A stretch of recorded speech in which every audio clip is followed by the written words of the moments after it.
I'm Lily Madwhip, and my life's a beach. We're falling through space. I've fallen through space before, but from the wild look in Meredith's eyes, this is her first time. Dumma is holding her in his arms, but she flails around like a floppy fish and he struggles to keep a grip on her. They're too far away for me to hear, but it looks like he's shouting at her, probably to hold still. The wind is shrieking past us. I don't remember there being wind before. Honestly, my last time falling through space felt much quicker than this, but I didn't really have anyone else around me for it, and it's hard to keep track of how long you've been falling when there's nothing around you. I should get a watch. I used to have one. It came in the mail after I sent in a bunch of box tops from my favorite cereal, Lucky Charms. The hands of the watch were leprechaun arms. Pasher holds me tight to his chest, crushed against his rubber suit. I grip him like a little monkey, although one hand still holds Nathaniel. I'm afraid if Pasher and I let go of each other, we'll fall away and never see each other again. He's telling me to just hold on. There's a light at the end of the tunnel. We just have to reach the other side. I don't argue with him. Something screams past us, and this time it's not the wind. It's an angry scream, and with it comes a white streak that wallops Duma and Meredith, sending them spinning like tops. I get a brief glimpse of Meredith's face, her hair whipping about her head and her mouth a perfect O. Duma's mask and satchel are torn off and fly straight at me and Pasher, narrowly missing us. I feel the hose and pack brush through my hair that's billowing out behind me. "What was that?" I yell against the wind. Pasher and I watch Duma try to reel Meredith in by the arm. With his goggles and breather off, I see his face, and it's a grim mask. His eyes are empty holes, as black as the space we're falling through. His nose is little more than just the bridge, and he hasn't got any lips on his mouth, just the gums and teeth. He reminds me of Skeletor from the Masters of the Universe cartoons. Meredith sees his face too, and she starts screaming loud enough to challenge the wind. She kicks at Duma, possibly confused as to whether it's the same person who was holding her just a moment ago. I can see Duma trying to say something to her, probably calm down or it's just me, but I don't think calming people is one of Duma's gifts. I wonder if they have an angel for that. Abaddon appears nearby. His body is stiff, arms at his side, but as he starts to pass us, he spreads his arms out and it slows him enough to fall at the same speed we are.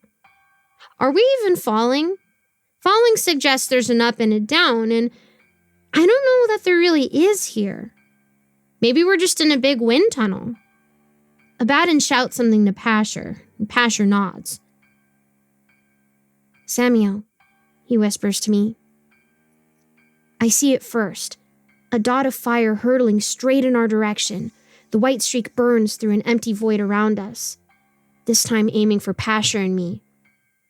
Pasher grips me in his arms and twists, rolling away from it. It screams past us, and in doing so I see what it is. It's Samuel.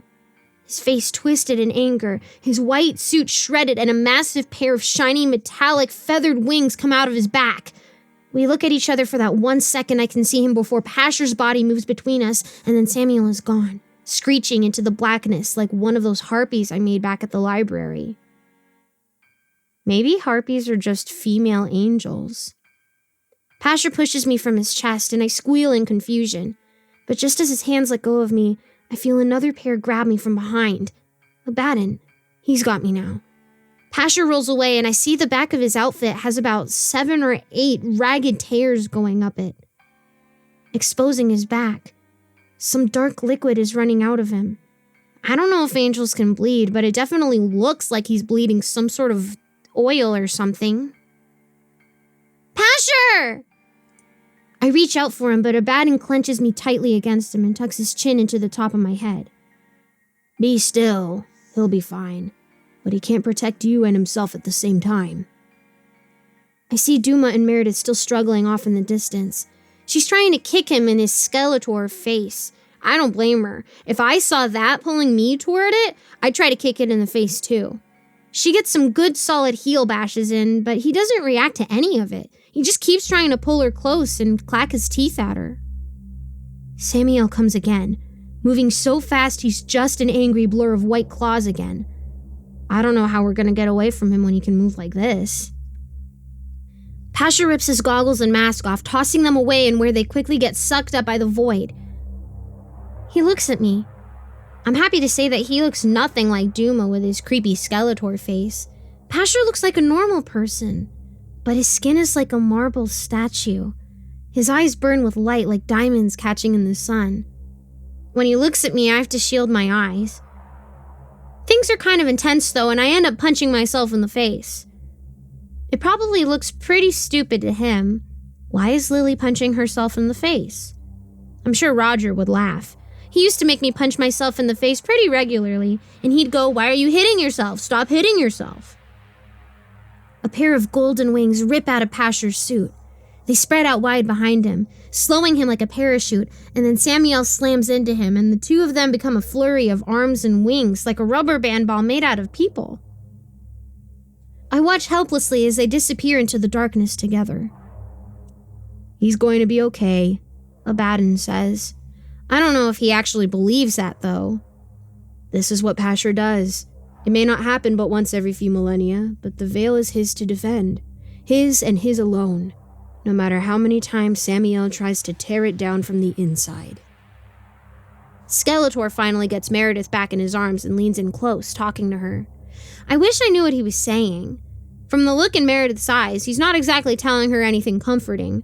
Knowing Duma, I'll bet he's singing her one of those crazy, stupid angel songs he knows, the ones that almost put me to sleep once. But I imagine if I were falling through an empty void being gripped by a man with a skull for a face, no amount of boring singing would get me to shut my eyes. How long are we going to keep falling? I ask Abaddon. Not long, he says. In fact, get ready for a hard...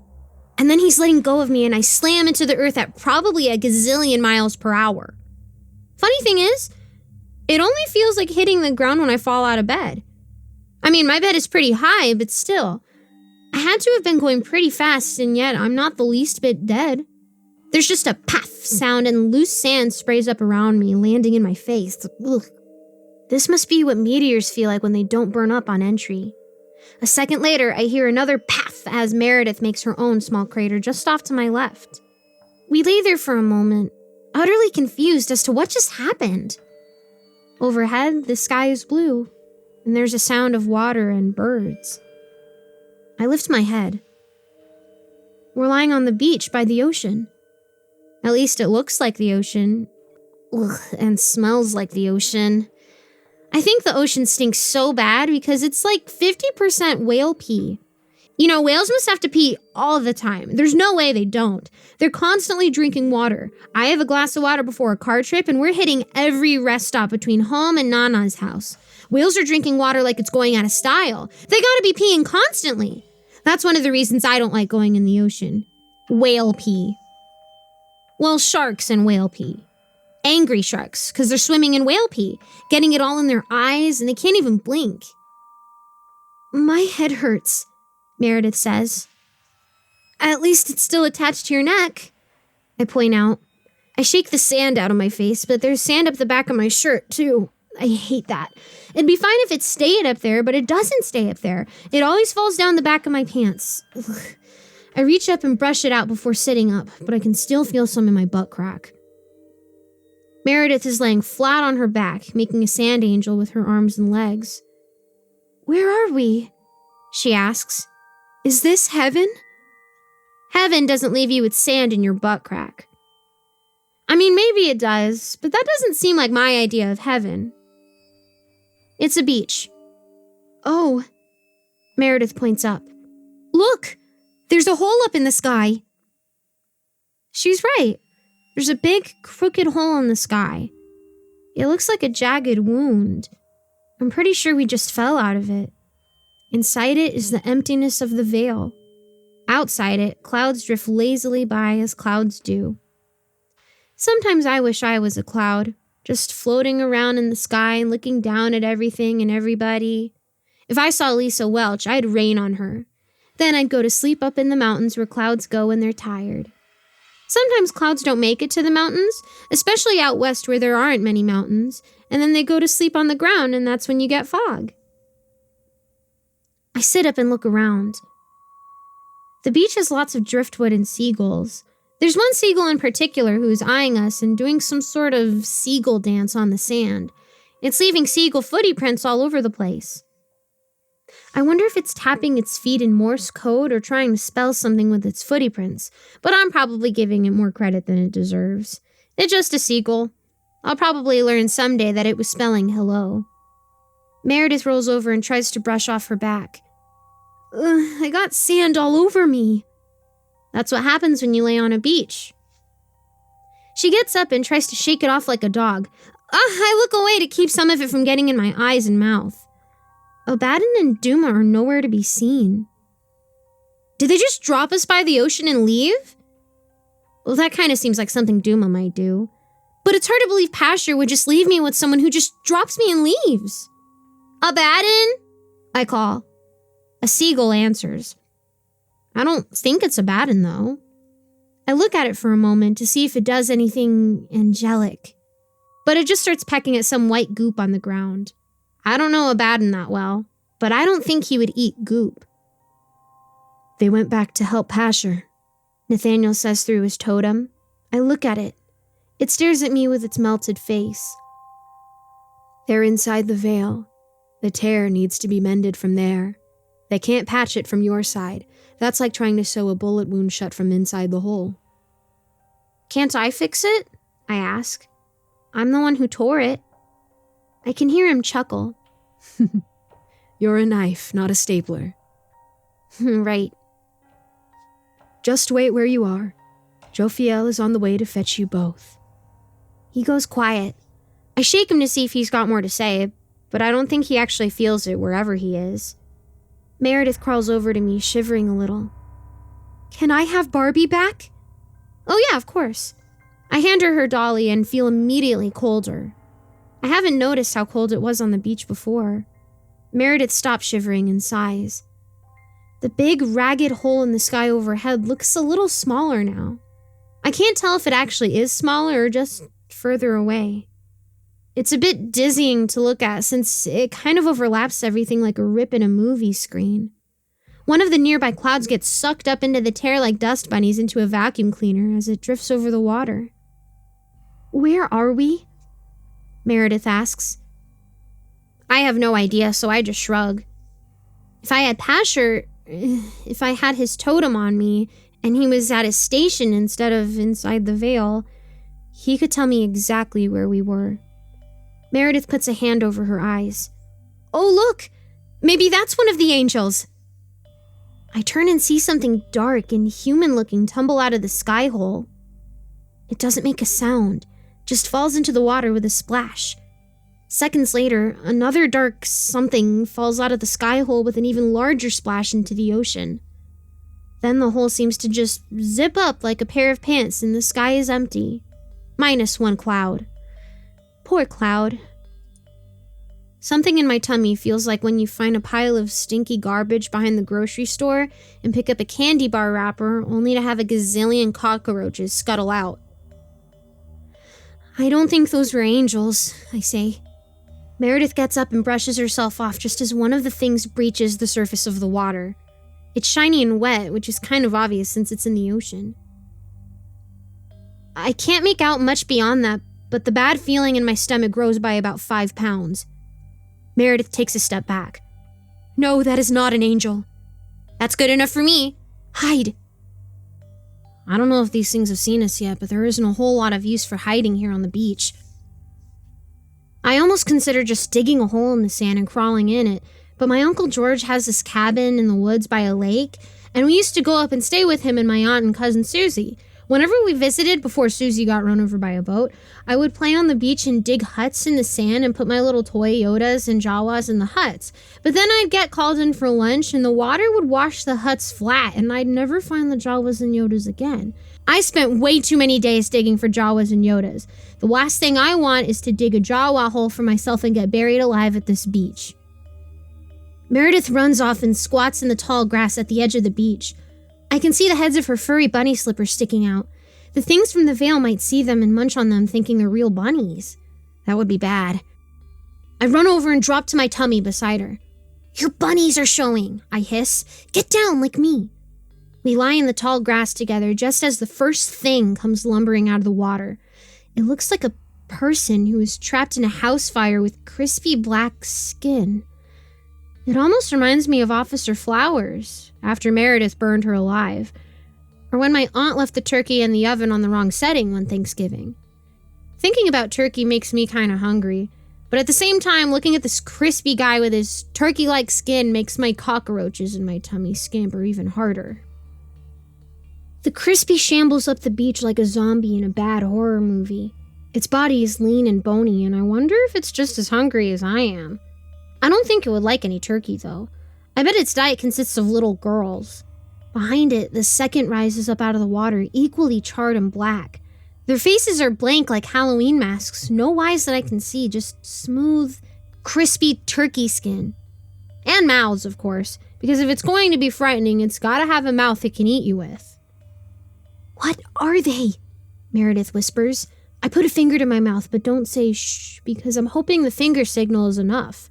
For all we know, these things might have super sensitive hearing, and even our whispers will give us away. Meredith sees my finger gesture and nods. I'm relieved she understands.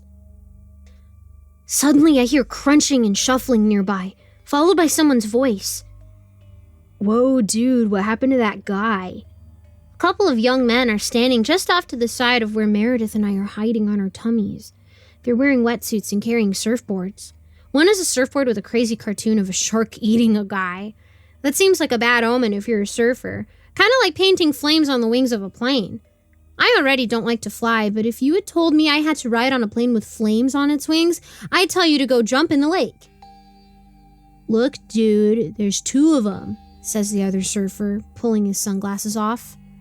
The crisps turn in their direction. I don't need Pasher to tell me something bad is about to happen. But it'd be nice if he were here. I hope he's able to get out of the veil now that they had to put a band-aid on the hole I made in it. Did they see these things fall through before they closed it? Are they aware that something got through? Are they on their way as we lay here hiding in the tall grass? The first surfer moves toward the Crispies. Can't he see they're not human?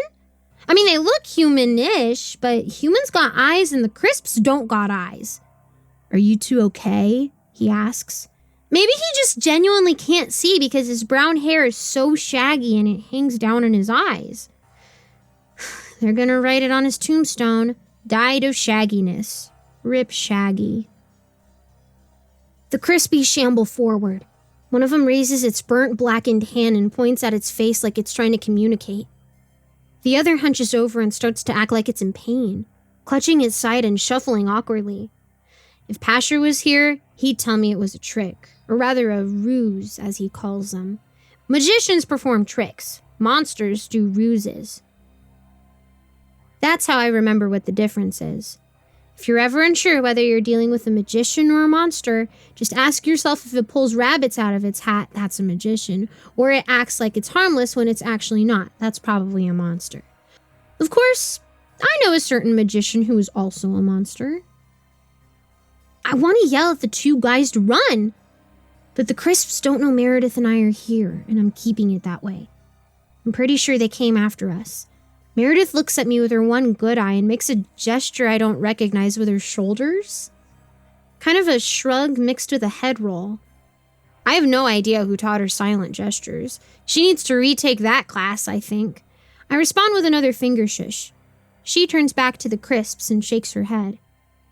The first surfer is within arm's reach of the front Crispy. He drops his board and puts his arms out to offer help. "Hey man, we've got a truck if you can make it. I don't know where the nearest hospital is, but..." He doesn't get to finish that sentence. "Meredith," I whisper, risking detection. "Put your head down. Don't look." She does. The Crispy grabs the surfer's head with both its hands and twists it around on his neck. I can hear the bones crunching and popping. The man's arms flap out of the sides violently before quickly going limp. I can't see his face, but I imagine it's probably got a look of shock on it under all that shaggy hair. His body hangs from his broken neck like a big, useless sack, the Crispy keeping a tight grip on the sides of his head, apparently strong enough to hold him up by just the ears.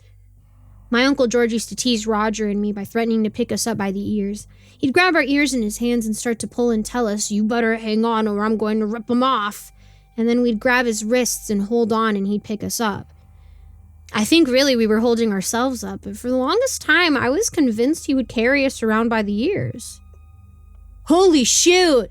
the second surfer yells. He drops his surfboard and stumbles backward, tripping over loose sand and falling onto his butt. The second Crispy, that was hunched over, quickly drops to its hands and feet and moves with a sudden, frightening speed, dashing at him like a Rottweiler doggy. It pounces on him with long fingers and an open mouth full of teeth. I can't see him anymore in the tall grass, but I can hear him screaming and the sound of the Crispy using its teeth and nails on him. Have you ever heard someone who was really, really hungry eat a turkey leg? It's like that. Yes, I'm still hungry for turkey. I can't help it. But the more I think about it while all this is going on, the more I think I might swear off turkey forever. Within seconds, the surfer's screams sound like he's just really passionate about gargling. I look at Meredith. She's got her face buried in the ground and her hands over her ears. I'm glad she's not seeing this. I see this sort of awfulness so regularly that if I could just keep a therapist, they'd be able to write a book about me. Meredith, I think, still has a chance to just make for a short paper in a medical journal. I pat her on the back gently, but when she starts to lift her head, I press down as firmly as I can. Don't look. Not yet. Crispy number 1 lowers the dead surfer to the ground gently. I can barely make out the back of it as it's hunched over. A moment later, I hear an awful, wet, ripping sound and more bone crunching, and then it stands back up holding just its head. The head happens to be turned in our direction. And the surfer's eyes look like he's just really sleepy if it weren't for the fact that his neck ends in... Well, I don't want to go into detail, but let's just say it's a really upsetting sight. I cover my eyes with one hand and peek through my fingers while pressing down harder on Meredith's back, afraid she'll look up and see it. Then something unexpected happens. I want to say something weird happens, but I think the word weird has kind of lost all meaning at this point. Did anything weird happen while you were away, Lily? I went for a car ride with my dead brother, summoned a butter knife, watched a Maxitar cut the head off of a woman with a snake's butt, fell through the hole in the sky, and watched a turkey eat a surfer. Define weird. The second surfer gets back up. So yeah, that was something unexpected. Did he fend off the Crispy that pounced on him like a puma? There's some blood dripping out of his nose, and he's got the same sleepy look in his eyes as the surfer whose head is no longer attached to his body. But other than that, he seems... Well, okay, his body is strangely a burnt black color like the Crispy's bodies, and then I realized that it is the Crispy's body. The second surfer's eyes roll around in their sockets for a moment before blinking and snapping forward like magnets. He looks at the first Crispy with his friend's head in its hands and grabs the first Crispy by its own ears, pulling back hard. The first Crispy's head comes off like a hand puppet, complete with the hand underneath. You heard that right. There's a hand sticking up out of its neck stump. Just a big old crispy hand which gives a thumbs up to its buddy before placing the first surfer's decapitated head on itself, with the hand sliding up into its neck and disappearing somewhere inside. Ugh! I want to take a moment to say that I do not say anything through all of this, but I really, really want to, because as Lisa Welch would say, what the F? The first surfer's sleepy eyes similarly roll around in their sockets for a moment.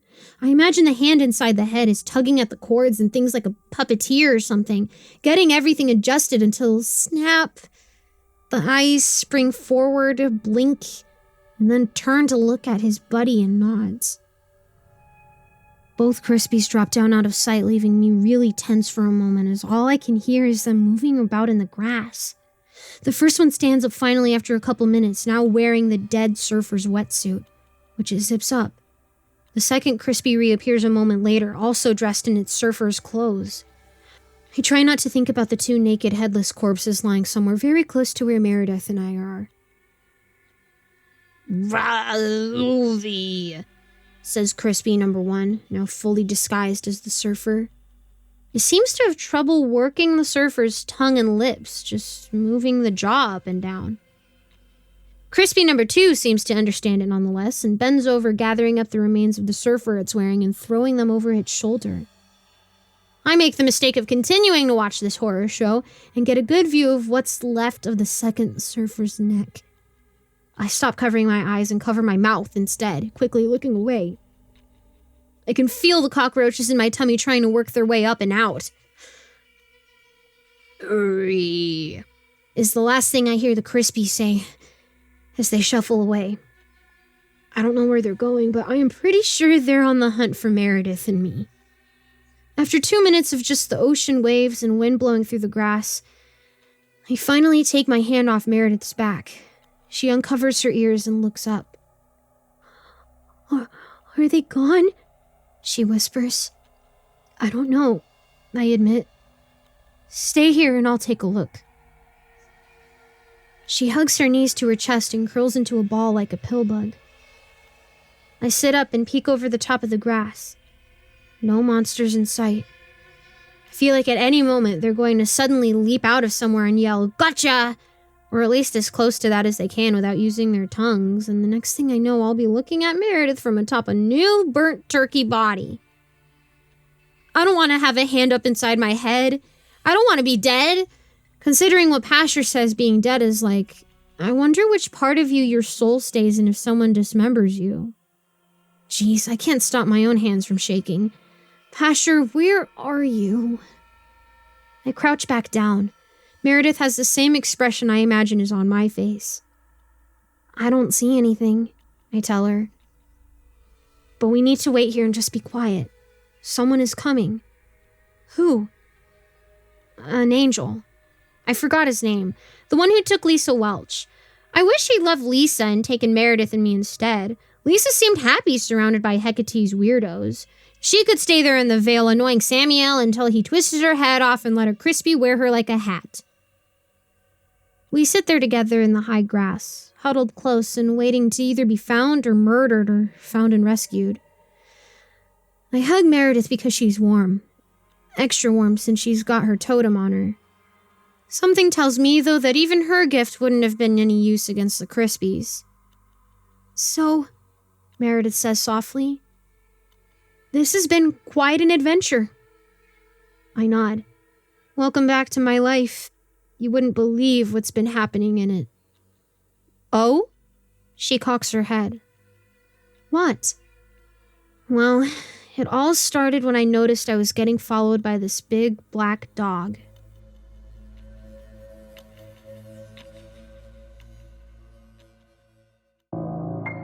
Hey there kids, it's me, MrCreepyPasta, and I just wanted to tell you thank you so much for watching tonight's video. Or listening to tonight's podcast on the podcast, if you're listening to that there at Spotify or Apple Podcasts or Google Podcasts or wherever you could happen to listen to podcasts. I wanted to remind you guys also that my wife sells loose leaf tea at etsy.com/shop/ivorymonocle-tea. She has different teas, including Creepypasta teas, and you can get a MrCreepyPasta tea. If you ask for a dabbing sticker, she also has those. And of course, I wanted to give a big thank you to everyone who checks out patreon.com/MrCreepyPasta and supports the show, keeps the light on, gives me treats for my now 2 cats, both Hylas and Hercules. Both of them are a handful.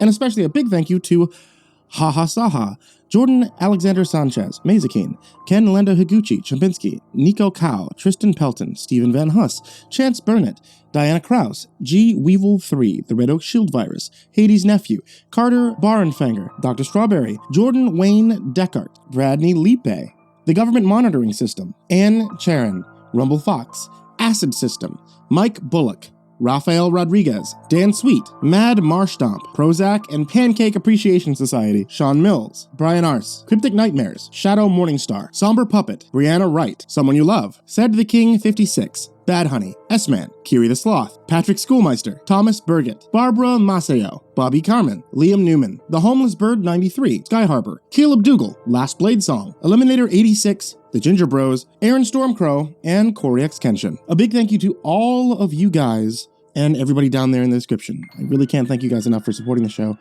Thank you, thank you, thank you. And everybody who listens. Sweet dreams.